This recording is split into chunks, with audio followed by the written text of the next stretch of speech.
నమస్కారం సుబ్రహ్మణ్య శర్మ గారు. నమస్కారం అమ్మా. గురువు గారు, ధనుస్సు రాశి వారికి శని వక్రగతి ప్రభావం ఎలా ఉండబోతోంది? ఏ ఏ పరిహారాలు పాటించాలి? ఎటువంటి జాగ్రత్తలు తీసుకోవాలి? తప్పకుండానమ్మా. ధనుస్సు రాశి వారికి శని వక్రగతి ప్రభావం కొంచెం స్వల్ప ఇబ్బందులు గురి చేస్తుంది. ముఖ్యంగా వస్తువులు కనపడకుండా పోవడం కానీ, వాహనాలు చెడిపోవడం కానీ, నరఘోష నరదృష్టి పెరిగిపోవడం కానీ, ఇరుగు పొరుగు వాళ్ళతోటి సమస్యలు రావడం కానీ, మానసిక అశాంతిని కానీ కలగజేస్తుంది. కానీ మిగతా అన్ని విషయాల్లో చక్కని అవకాశాలు అయితే కలగజేస్తుంది. కొత్తగా వ్యాపారం పెట్టాలనుకున్నా, ఉద్యోగ ప్రయత్నం చేద్దామన్నా, ఎవరితోటైనా సరే రిలేషన్ పెట్టుకోవాలన్నా, పార్ట్నర్షిప్ వ్యాపారం చేద్దామన్నా ప్రస్తుత కాలంలో కలిసి వస్తుంది. అలాంటివన్నీ చేయొచ్చు. కాకపోతే ఒకటి మాత్రం గుర్తుపెట్టుకోండి, ప్రస్తుత కాలంలో మీకు డిసెంబర్ 10వ తారీఖు దాకా కూడా డబ్బులు విపరీతంగా ఖర్చు అయిపోతాయి. చేతిలో డబ్బులు కనపడవు. కానీ భవిష్యత్తులో మాత్రం వాటి వల్ల ప్రయోజనం అయితే ఉంటుంది. అంటే పెట్టిన పెట్టుబడులు వృద్ధవుతాయని చెప్పచ్చు. ఫిక్స్డ్ డిపాజిట్లు వేయడం కానీ, ఎల్ఐసి పాలసీలు కట్టడం కానీ, భూములు కొనడం కానీ, బంగారం కొనడం కానీ, క్రయ విక్రయాలు లాభాలు పొందడం కానీ, కొత్త భూములు కొనడం కానీ, లేదా ఉద్యోగాలు చేసేవారు వ్యాపారాలు చేయడానికి టర్న్ అవ్వడం కానీ, వ్యవసాయాల పట్ల ఆసక్తి పెంచుకోవడం కానీ, ఆర్గానిక్ వ్యవసాయాలు చేయడం కానీ, ఫుడ్ బిజినెస్లోకి రావడం కానీ, ఇలాంటివన్నీ చేసే అవకాశాలు ప్రస్తుతం కనపడుతున్నాయి. అంతేకాదు వీళ్ళకి సక్సెస్ కూడా అవుతాయని చెప్పచ్చు.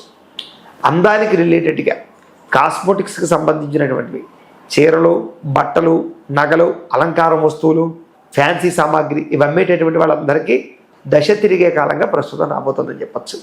ఎందుకంటే శని ఐరన్కి సంబంధించి వస్తువులకి సంబంధించినటువంటి కారకత్వం కాబట్టి అవన్నీ యోగిస్తాయి. ఎవరైనా సరే నూనె పదార్థాలకి సంబంధించినటువంటి వ్యాపారాలు చేసిన, పచ్చళ్ళు, పొడులు, కోల్డ్ ప్రెస్ ఆయిల్ ఇలాంటివన్నీ స్టార్ట్ చేసిన ఈ రాశిలో ఉండే వారికి ఎక్కువ లాభాలు అయితే కనపడుతూ ఉన్నాయి. కానీ జాతకంలో వ్యాపారం యోగించాలన్నా, ఉద్యోగంలో రాణింపు కావాలన్నా, చదువులో విజయం కలగాలన్నా, ఆ ప్రభుత్వ ఉద్యోగ అవకాశాలు రావాలన్నా, విదేశాలు వెళ్ళాలన్నా, రుణబాధలు పోవాలన్నా జాతకంలో శని చాలా ముఖ్యం.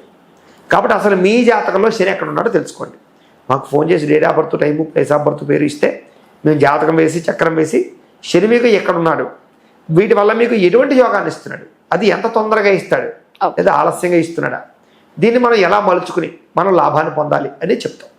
తద్వారా జాగ్రత్తలు తీసుకుని ఎదురుగా వెళితే నిజంగా చెప్తే ధనుస్సు రాశి వారికి నిజంగా శని యోగించినట్టుగా ఎవరికి యోగించడం. కానీ దాన్ని ఎలా వాడుకుంటారనేది మీరు అదృష్టాన్ని బట్టి ఉంటుంది. అందరినీ జాతకం చూపించుకునే ప్రయత్నం చేయండి. దాంతోపాటుగా వీళ్ళు కూడా ఏంటంటే కనుక మంగళవారం ఆంజనేయ స్వామివారికి పూజ చేసుకుంటూ ఉన్నారు. ఎందుకే శనికి ఆంజనేయ స్వామివారికి చాలా ప్రీతి. కాబట్టి మంగళవార నియమాలు పాటించే వాళ్ళకి, హనుమాన్ చాలీసా పారాయణ చేసే వాళ్ళకి, శని యొక్క ఆంజనేయ స్వామివారికి సంబంధించినటువంటి గంధ సింధూరంతోటి, పారిజాత పుష్పాలతోటి ఆంజనేయ స్వామివారికి మంగళవారం పూజ చేసి అప్పాల నైవేద్యం పెట్టిన వాళ్ళకి శని చక్కని యోగాన్ని ఇస్తాడు. అలాగే సప్త శనివారాల వ్రతం కానీ, శనివార నియమాలు పాటించడం కానీ, పూజ చేసుకోవడం కానీ, వెంకటేశ్వర స్వామివారికి పూజ చేసుకోవడం కానీ, శనివారం మంగళవారం ఆంజనేయ స్వామివారికి పూజ చేసుకోవడం కానీ, ఇవన్నీ కూడా వీళ్ళ జీవితంలో శని యోగాన్ని కలగజేసేలా ఉంటాయి. దానికి సంబంధించిన వీడియోలు మీకు యూట్యూబ్లో పెట్టడం జరిగింది. మంగళవారం ఆంజనేయ స్వామివారి పూజా విధానం వీడియో వస్తుంది నాదే. చక్కగా అది చూసి పూజ చేసుకోవచ్చు మీరు. శనివారం వెంకటేశ్వర స్వామివారికి ఎలా పూజ చేసుకోవాలి అది కూడా వీడియో పెట్టాను. అది కూడా మీరు యూట్యూబ్లో చూసి చేసుకోవచ్చు. అంటే ఇవన్నీ చిన్న ఇంట్లో చేసుకునేటటువంటి మంచి పరిహారాలు.